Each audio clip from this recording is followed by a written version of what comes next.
गुरुवार को दिन भर रेवंत रेड्डी दिल्ली में थे। केंद्र सरकार के लेवल पर तेलंगाना की अटकी सरकारी फाइलें क्लियर कराने के लिए प्रधानमंत्री मोदी गृह मंत्री अमित शाह से मिलते रहे। रात में हैदराबाद लौटे तो बीआरएस चीफ केसीआर की नींद हराम हो गई। केसीआर की पार्टी में बीती रात काली रात रही। एक झटके में केसीआर की पार्टी के 6 एमएलसी ने रातों रात पार्टी बदल ली।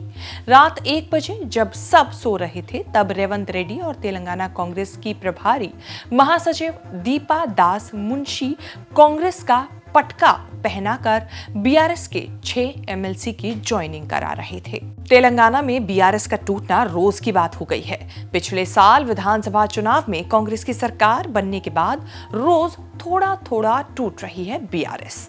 लोकसभा चुनाव में करारी हार के बाद तो डूबता जहाज मानकर एक एक करके एमएलसी और एमएलए पार्टी छोड़ रहे हैं। मेयर तक ने साथ छोड़ दिया। सांसद केशव राव की बेटी और हैदराबाद की मेयर विजया लक्ष्मी भी पापा के साथ कांग्रेस में आ चुकी हैं। अब तक विधानसभा के 6 विधायक और विधान परिषद के 6 एमएलसी बीआरएस छोड़कर कांग्रेस में आ चुके हैं। बीती रात डांडे विठल, भानु प्रसाद राव, एमएस प्रभाकर, बी दयानंद, मलेशम और बसव राजू सरैया कांग्रेस में आ गए। एमएलए एमएलसी रहते हुए पार्टी बदली नहीं जा सकती। दल बदल कानून से सदस्यता जाने का खतरा रहता है। अभी पटका पहनाने वाली ज्वाइनिंग हुई है। कागज पर ज्वाइनिंग और पार्टी की अदला बदली आगे होती रहेगी। बीआरएस की भगदड़ से रेवंत रेड्डी की सरकार लगातार मजबूत हो रही है। विधानसभा चुनाव में कांग्रेस की सरकार मामूली बहुमत से बनी थी। जरूरी 60 के बहुमत के मुकाबले कांग्रेस को 64 सीटें मिली थी। सिकंदराबाद कैंटोनमेंट सीट पर उपचुनाव जीतने से नंबर हो गया 65।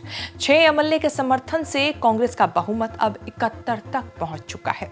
40 सदस्यों की तेलंगाना विधान परिषद में बीआरएस अभी भी सबसे बड़ी पार्टी है, लेकिन लगातार सिकुड़ रही है। बीआरएस के 39, कांग्रेस के 4, एआईएमआईएम के 2, बीजेपी निर्दलीय का 1 एमएलसी, 4 मनोनीत सदस्य हैं। 2 सीट खाली है।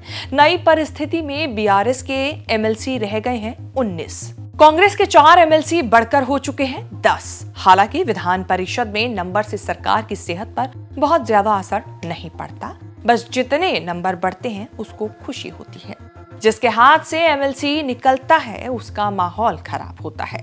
थैंक्स टू रेवंत रेड्डी, केसीआर का माहौल संसद, विधानसभा, विधान परिषद सब जगह खराब चल रहा है। तेलंगाना की इस उठापटक के लिए सुनना पड़ रहा है राहुल गांधी को। केसीआर के बेटे ने राहुल गांधी को उल्हाना दे दिया कि क्या ऐसे बचेगा संविधान? क्या यही है न्याय पत्र? इससे पहले दिल्ली में होते हुए रेवंत रेड्डी ने राहुल गांधी, मल्लिकार्जुन खड़गे से मिलवाकर केशव राव की ज्वाइनिंग कराई थी। केशव राव राज्यसभा सांसद थे। केसीआर के राइट हैंड बीआरएस के दिग्गज नेता रहे। पुराने कांग्रेसी को दोबारा पार्टी में लेने में कोई हिचक नहीं हुई। पार्टी बदलने के बाद केशव राव ने राज्यसभा सांसद की सदस्यता कार्यकाल पूरा होने से करीब 2 साल पहले छोड़ दी थी। विधानसभा चुनाव से तो नहीं, लेकिन लोकसभा चुनाव से बीजेपी भी तेलंगाना में असरदार दिखने लगी है। जो जगह बीआरएस की होती थी वहां अब बीजेपी आ गई है। फिर भी बीआरएस छोड़ने वाले बीजेपी में भविष्य नहीं देख रहे हैं। साल भर में रेवंत रेड्डी की कांग्रेस ही सिर्फ और सिर्फ विकल्प वाली पार्टी बन गई है। अब देखना होगा रेवंत रेड्डी तेलंगाना के मुख्यमंत्री रहते हुए और कितने एमएलसी और एमएलए को दूसरी पार्टी से अपने खेमे में ला पाते हैं या कुछ और नया करते हैं। आपके हिसाब से क्या कुछ होगा? क्या आपकी राय है? कमेंट करके बताएं। ये वीडियो आपको कैसी लगी ये भी बताना ना भूलें।